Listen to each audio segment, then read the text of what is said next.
बिस्मिल्लाहिर्रहमानिर्रहीम, अस्सलाम वालेकुम। चलिए आज का वीडियो स्टार्ट करते हैं।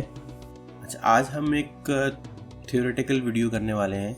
इसके अंदर हम सीखेंगे कि लिनक्स ऑपरेटिंग सिस्टम क्या है और ये कैसे आया, इसके मुख्तलिफ कंपोनेंट्स क्या क्या हैं। तो लिनक्स जो है बेसिकली यूनिक्स के अंदर से निकला है। यूनिक्स और जैसे यूनिक्स AT&T बेल AT&T एक कंपनी होती थी जिसके अंदर दो इंजीनियर्स काम करते थे जिनका नाम केन थॉमसन और डेनिस रिची है। उन्होंने 1969-70 के अंदर यूनिक्स रिलीज़ की थी। इसके बाद इसके मुख्तलिफ वर्जन्स आने लगे। BSD वालों ने भी बनाई और BSD, इसके अलावा सिस्टम V एक यूनिक्स निकली। इसके बाद उसी से ड्राइव होके एक मिनिक्स नाम का एक प्रोजेक्ट स्टार्ट किया है।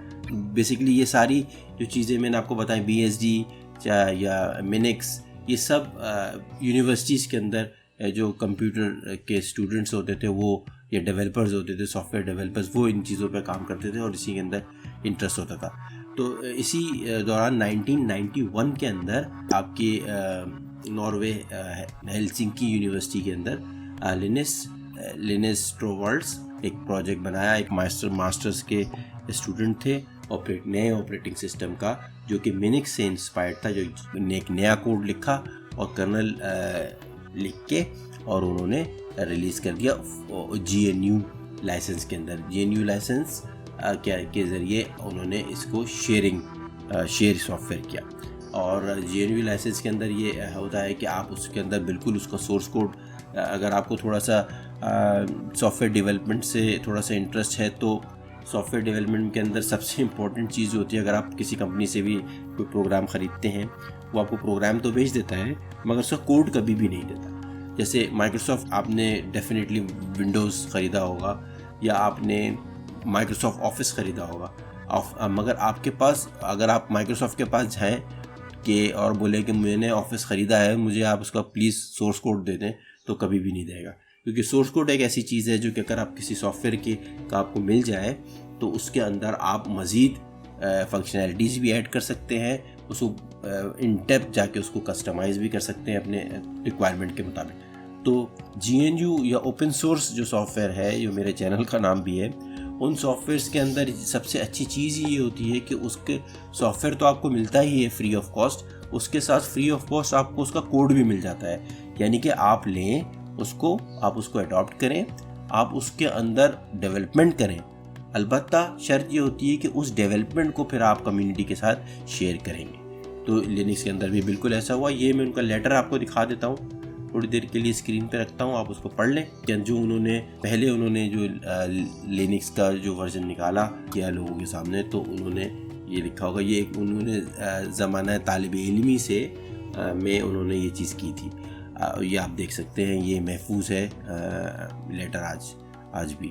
अच्छा, उस दिन के से लेके आज तक लिनक्स साहब जो हैं वो वक्तन फ़वक्तन लिनक्स के कर्नल रिलीज़ करते हैं और उनके कर्नल्स के अंदर मज़ीद फंक्शनैलिटी ऐड कर सकते हैं। डेफिनेटली वो अकेले नहीं है, अब उनके साथ तो पूरी कम्युनिटी, ओपन सोर्स कम्युनिटी ये चीज़ काम करती है। तो ये इसका मकसद था। अब आजकल मेरे ख़्याल से जो लिनक्स कर्नल का 6 वर्जन आने वाला है। आजकल जो इस वक्त हम लिनक्स यूज़ कर रहे हैं इसके अंदर 5 डला हुआ है, मगर अब कुछ डिस्ट्रीब्यूशन ऐसी आ गई हैं जिनके अंदर लिनक्स का नया वर्जन आ गया है। अच्छा, ये तो हो गया लिनक्स की थोड़ी सी हिस्ट्री। अब हम देख लेते हैं लिनक्स के कंपोनेंट्स क्या क्या है। लिनक्स के बेसिकली जो सबसे मेन कंपोनेंट है वो तो आपने देख लिया कि वो एक शेल होता है, कर्नल होता है। कर्नल के ऊपर होते हैं शेल क्या होते हैं? शेल एक ऐसा प्रोग्राम होता है जो कि आपको कर्नल के साथ कम्युनिकेट करने में मदद देता है। तो लिनक्स के अंदर बहुत सारे किस्म के शेल्स हैं। शेल एक तो जो ओरिजिनल शेल है जो कि आपका SH, जिसका शॉर्ट फॉर्म SH करते हैं, उसको बोर्न शेल कहते हैं। ये भी AT&T ने बनाया था और उसके बाद उसी को रीराइट किया किसी ने और वहाँ पे एक GNU का उन्होंने बोर्न अगेन शेल बनाया, जिसको हम शॉर्ट फॉर्म में बैश से तस्वीर देते हैं। ये वो सबसे पॉपुलर कह लें तो ये बैश ही शेल है। जब भी आप ज़्यादातर लिनक्स अगर आप यूज़ करते हैं तो उसके ऊपर bash shell by default on हुआ होता है। बाकी शेल भी आप इंस्टॉल कर सकते हैं, मगर बाय डिफ़ॉल्ट लोग प्रेफर करते हैं कि बैश शेल ही हो। इसके अलावा सी शेल भी है, कॉर्न शेल भी है, KSH जिसको कहते हैं, और जी शेल भी है, ZSH जिसको कहते हैं। इसके अलावा जब आप ये तो कमांड बेस पे आ गए, अब थोड़ा सा अगर हम ग्राफिकल की तरफ आएँ तो ग्राफिकल के अंदर अगर हम देखें तो आपके जो ग्राफिकल इन्वायरमेंट्स हैं, नोम है, जैसे इसके अलावा KDE है, ये अलग अलग कम्युनिटीज़ बनी हुई हैं। सिनेमन है, माटे है, इनलाइटन, बहुत सारे इसके अंदर इसके अंदर आपको डेस्कटॉप इन्वायरमेंट मिल जाएंगे। तो ये होते हैं, ये बेसिकली ग्राफिकल इन्वायरमेंट प्रोवाइड करते हैं। इस वक्त जो मैं यूज़ कर रहा हूँ लिनक्स, इसके ऊपर जो ये यूबुंटू का वर्जन है, यूबुंटू स्टूडियो, इसका लेटेस्ट वर्जन है, और इसके ऊपर हमने KDE यूज़ किया हुआ है। KDE जो अगर मैं दो की बात करूँ, KDE और जो टॉप 2 है, तो KDE है, KDE प्लाज्मा है, और एक है आपका नोम। तो जो KDE है उसकी अच्छी बात यह है कि वो बहुत ज़्यादा कस्टमाइजेबल है। आप अपने डेस्कटॉप का, जैसे अगर आप मेरा डेस्कटॉप देख रहे हो तो इसके अंदर एक एक चीज़ आप इसको कस्टमाइज़ कर सकते हैं।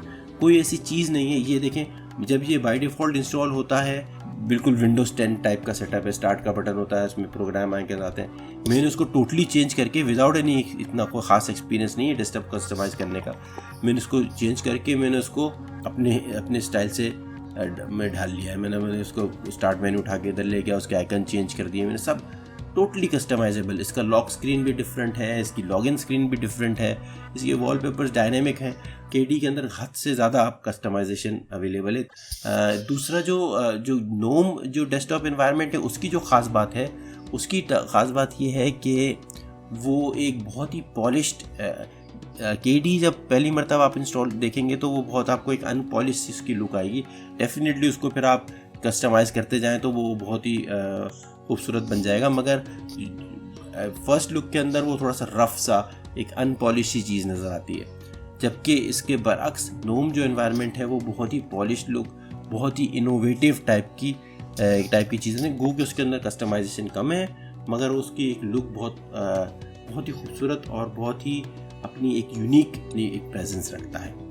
अच्छा, इसके बाद हम देख लेते हैं, एक टेबल है, ये मेरे इसके सामने रख रहा हूँ। इसके अंदर आप लिनक्स का पूरा ख़ानदान देख सकते हैं, इसका शजरा नसब देख सकते हैं कि लिनक्स का जो इस वक्त मुख्तलिफ डिस्ट्रीब्यूशन है, अनगिनत डिस्ट्रीब्यूशंस हैं, उसके अंदर आप जो सबसे popular, by far the most popular, सबसे वाइड स्प्रेड वो है डेबियन लिनक्स की। डेबियन लिनक्स के अंदर यूबुंटू भी लाई करता है, मिंट भी लाई करता है, और उसकी बहुत सारी किस्म। आजकल जो अगर आप लिनक्स यूज़ कर रहे हैं तो probably my guess is 70 to 80% क्या आप एक डेबियन बेस्ड ही डिस्ट्रीब्यूशन पे काम कर रहे होंगे। इसके अलावा जो सेकंड मोस्ट पॉपुलर है, उसके अंदर आप आर्च बेस्ड लिनक्स ले सकते हैं। आर्च बेस्ड लिनक्स जो है वो बहुत ही थोड़ा सा डिफ़िकल्ट है, थोड़ी सी टेक्निकल ज़्यादा है। डिफ़िकल्ट तो मैं नहीं कहूँगा, टेक्निकल थोड़ी सी ज़्यादा है। अलबत्ता उसके अंदर स्टेबिलिटी बहुत है, बहुत ज़्यादा एफिशिएंट है उसको कह लें। अगर आप लिनक्स है वो रिसोर्सेज बहुत कम यूज़ करती है, बहुत ही उसकी अगर आप एक टेक्निकल पर्सन है तो चांसेस आर कि आज नहीं तो कल आपने स्टार्ट किए तो आपने इवेंचुअली वाइंड अप करना है एक आर्च बेस्ड लिनक्स के ऊपर ही। वो रेड हैट लिनक्स ही थी, सबसे पॉपुलर लिनक्स है, उसी से मिलती जुलती सॉसे है। इसके अलावा आपकी फिडोरा जो है वो रेड हैट का ही होम यूज़र कंज्यूमर डिस्ट्रीब्यूशन है, जो कि ख़ुद एक पॉपुलर लिनक्स है। इसके अलावा भी और हैं, स्लैकवेयर है, चिंटू है, तो ये एक उसका ख़ानदान है। आप ये वो बात वही है कि आपके पास फ्रीडम है, आपने उठाया, आप डेवलपर है, आपने उठाया उसको, एक कोई भी लिनक्स को उठाया। आप ज़रूरी नहीं कि आप स्क्रैच से स्टार्ट करें, आप कर्नल ढूंढें, आपने उठाया, आपको अच्छी लगती है आर्च बेस्ड लिनक्स, तो आपने आर्च लिनक्स को उठाया और उसके अंदर अपनी कस्टमाइजेशन करके और चीज़ें स्टार्ट कर दी। बेसिकली इनके अंदर इन तमाम लिनक्स में बेसिकली पैकेज मैनेजर का ही फ़र्क होता है। पैकेज मैनेजर एक सॉफ्टवेयर है जिसके ज़रिए आप अपने ऑपरेटिंग सिस्टम के ऊपर कोई ना कोई सॉफ्टवेयर इंस्टॉल करते हैं। ये है आपकी एक ब्रीफ सी हिस्ट्री, ब्रीफ सी इंट्रोडक्शन आपके लिनक्स ऑपरेटिंग सिस्टम की। उम्मीद करता हूँ आज का वीडियो आपको पसंद आया होगा। अपने घर वालों का ख्याल रखें। Thank you. अल्लाह हाफिज़।